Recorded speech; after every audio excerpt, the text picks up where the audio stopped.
Good afternoon, everybody. So I'm associated with a company called Cinterest, Inc.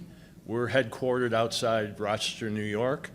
We're a technical services and manufacturing company working with municipalities and different corporations to utilize pyrolysis for their organic waste management needs, and also to develop decarbonized products for the industrial sector.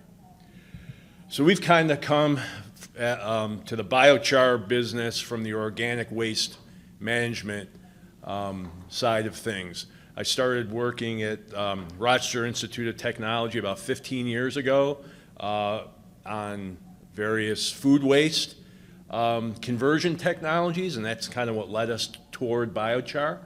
But what's driving the organic waste management industry now, at least in our part of the country, are things like landfill closures. This is happening all over New England primarily, but also starting to happen in our region of New York State. There's also, of course, the concern with persistent chemicals such as PFAS, which is really limiting the use of a lot of organic waste resources that had historically been used in other industries. And then, of course, other contaminants like plastics, pharmaceuticals, and so forth are making organics unsuitable for composting and anaerobic digesters. And in many parts of the country, composters don't even want to look at food waste because of those contamination issues. And then, of course, biological systems like composting and anaerobic digestion typically have very long residence times, and they also create different types of disposal problems. So in the case of anaerobic digestion, you produce valuable biogas that you can use for energy and other products, but then you have this digestate material on the back end that still has to be managed. And there's relatively little mass reduction in that overall process. So because of all those current organic waste management issues, we've really converged to pyrolysis as a solution.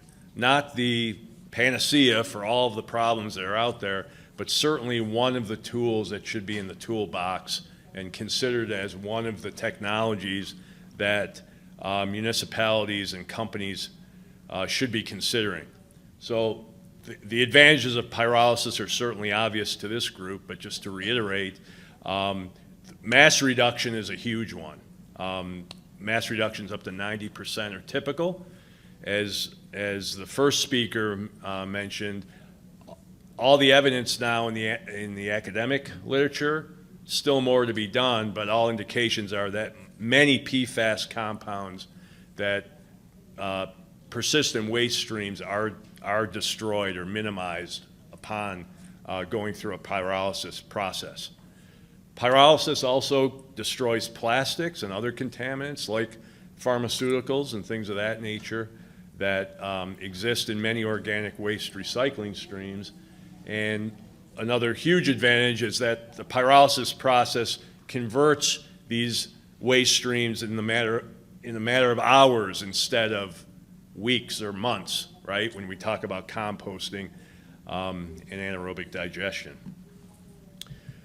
So biochar's impact on system economics is multi-tiered. We think use of cost-negative feedstocks, or stated in a different way, feedstocks that somebody is paying a lot of money to get rid of, those materials generate revenue even before you make biochar. Okay, so somebody's going to pay you to take that material away, probably less than what they're paying somebody else, but you're still going to generate some revenue as soon as you take that material. The challenge is that the inconsistent nature of those feedstocks precludes many traditional agricultural applications for biochar. So the question we're posing to ourselves all the time is, are there markets for biochar in industrial applications that match biochar quality that might be less than what you get from a very pure and homogeneous feedstock, And are there applications that are well aligned with the production volumes that you can achieve with those waste streams? So as I'll talk about, the impact of biochar on system economics depends on a variety of factors. Feedstock availability is one. Certainly existing tipping fees is another one, and local energy costs. All those things play into how biochar affects the system economics. So what I'd like to do now is walk you through several examples of different feedstocks that we're currently working with at different scales and show you how we think pyrolysis and biochar can play a role. The first one is a material called spent mushroom substrate. So this is what it typically looks like. So when you grow mushrooms indoors, you typically have what they call a bag log material, which is sawdust, typically mixed with a whole bunch of different nutrients, and it's often contained within, in this case, a high-density polyethylene bag. So you inject the spore into that, and then the mycelium starts to grow, and then a little mushroom will pop up, and it breaks through the bag, and then it grows into what they call the fruited body. Then that's eventually harvested and sold into the grocery chain or to the restaurant market or whatever the case may be. The challenge, of course, is this is a pretty complicated waste stream. So this company that we're working with in the Rochester area, they just basically take these bag logs and toss them into a big pile behind their factory, okay? And every month or whatever, they load up a truck and take it to the landfill for a set tipping fee. So the question we have is, well, can pyrolysis handle this kind of waste stream? It's pretty complicated, right? You don't want to pay people to debag these things and separate the plastic from the organics and all that.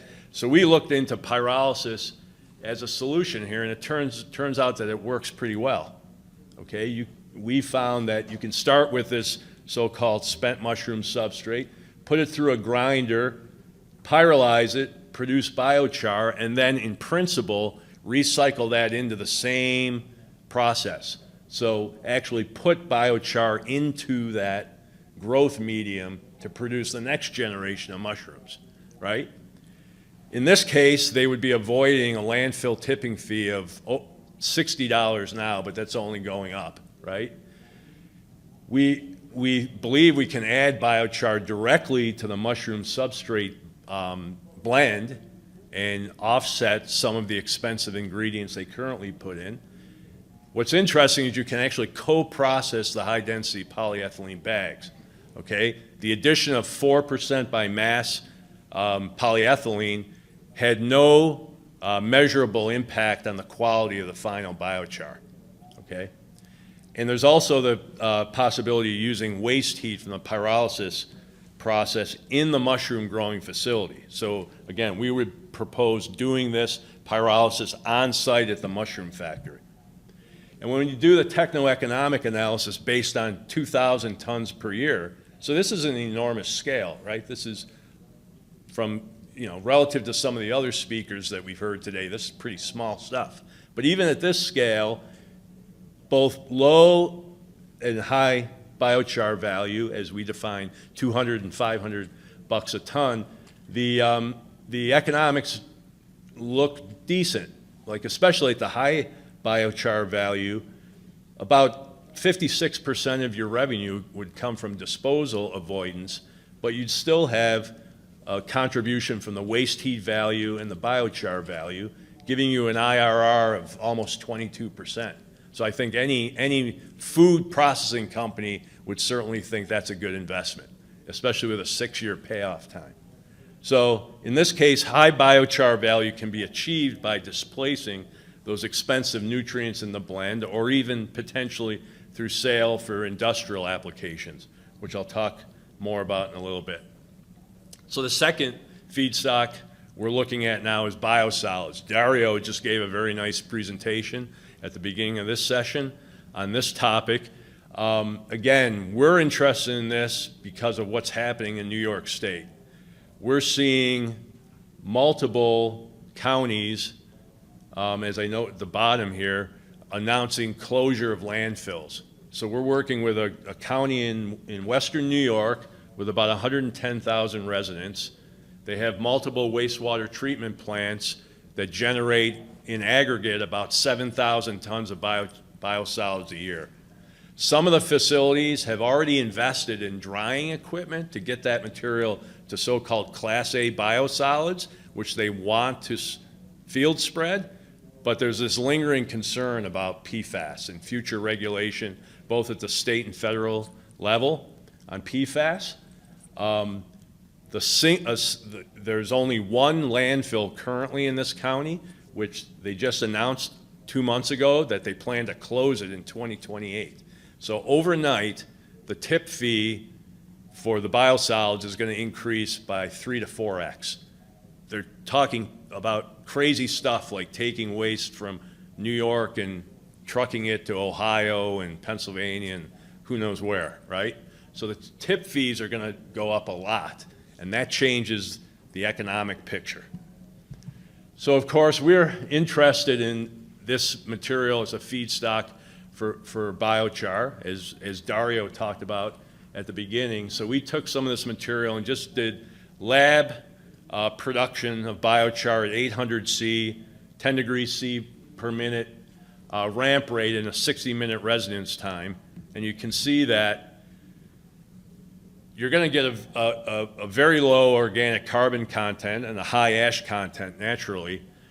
But the NPK profile is very interesting, especially phosphorus. So the phosphorus content is very high for this kind of material. And that kind of aligns with a recent paper from Johannes Lehmann and his co-workers where they talked about using biosolids pyrolysis to produce biochar as part of a human waste nutrient recovery system where you're looking at both feces and urine to recover nitrogen, phosphorus, and potassium. But even beyond the agricultural or nutrient recovery application, there's a lot of other things that are happening in this industry.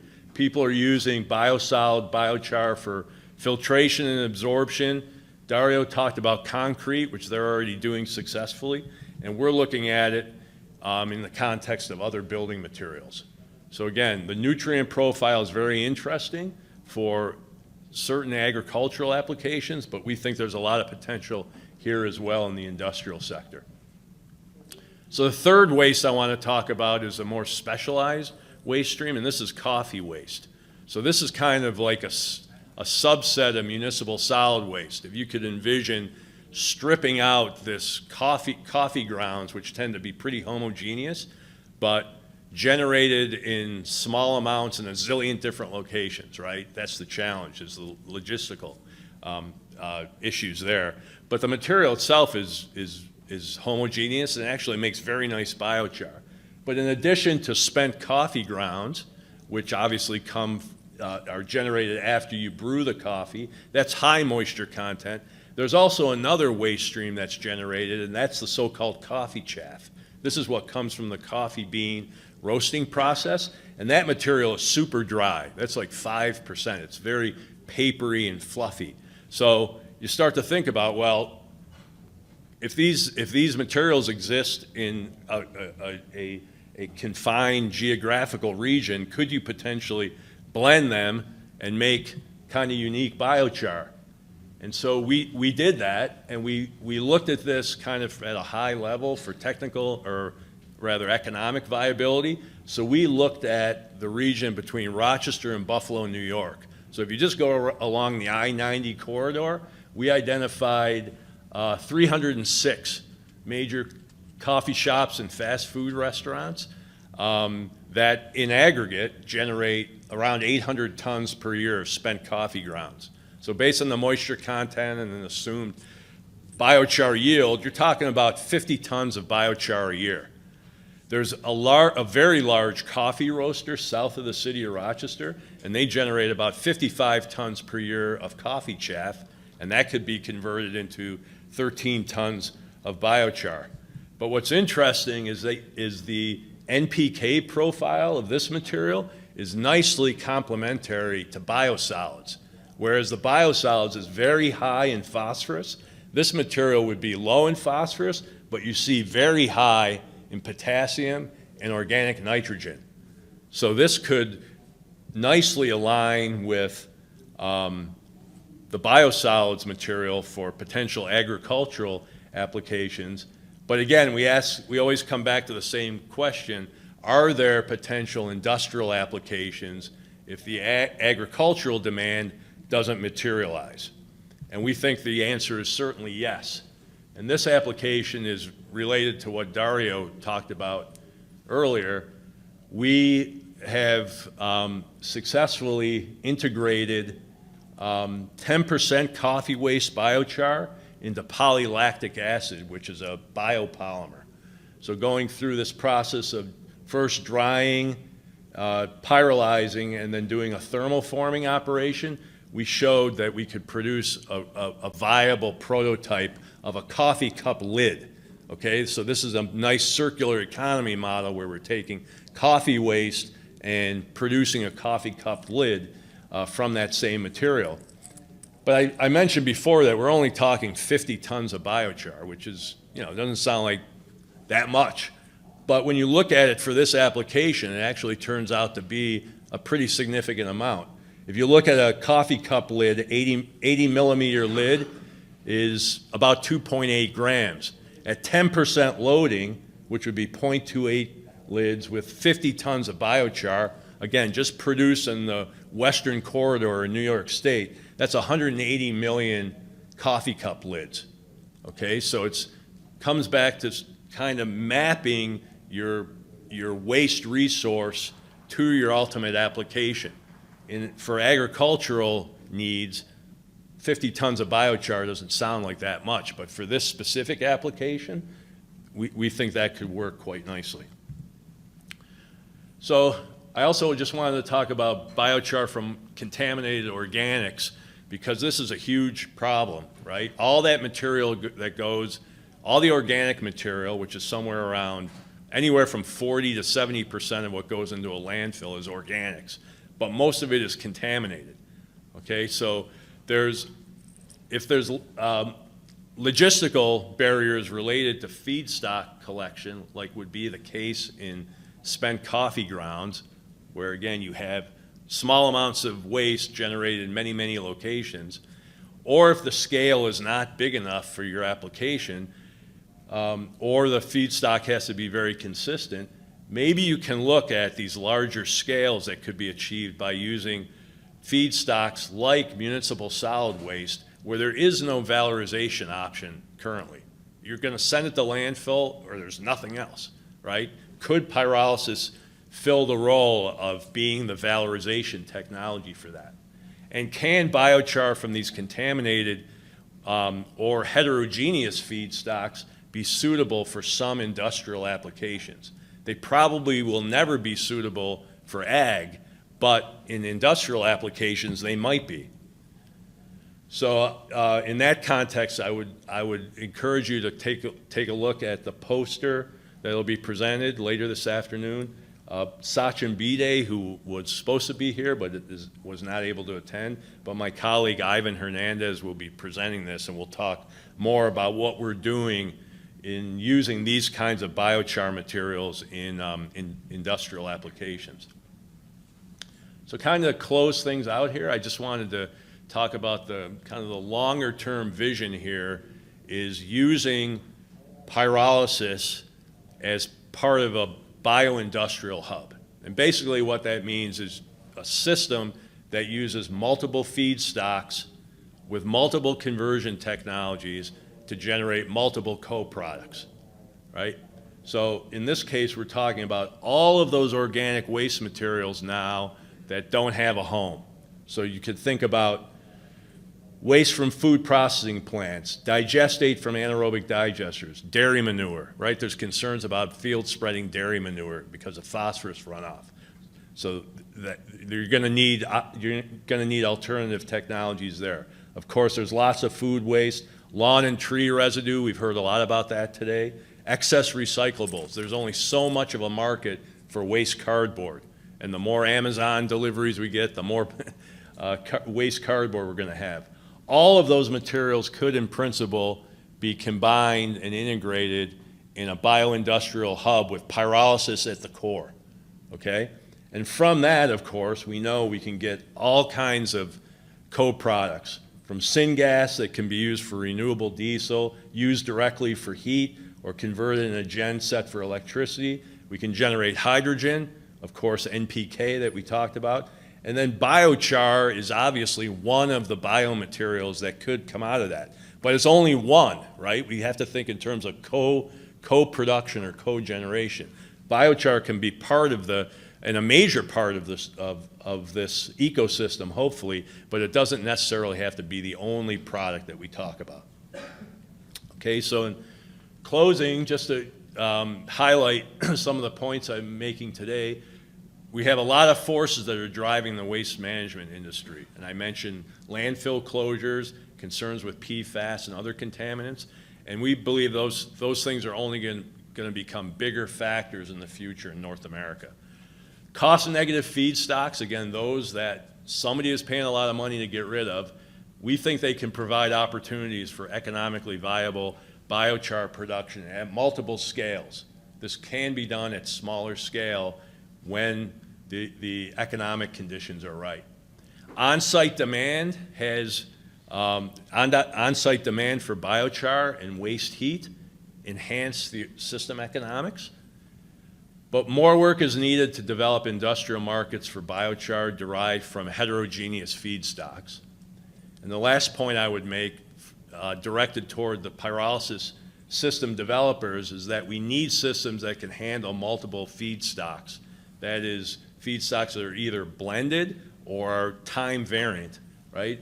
And also have co-generation capabilities. So biochar, heat, and fuel, whatever the case may be, the more co-products we have, the better the economics look. And with that, I thank you.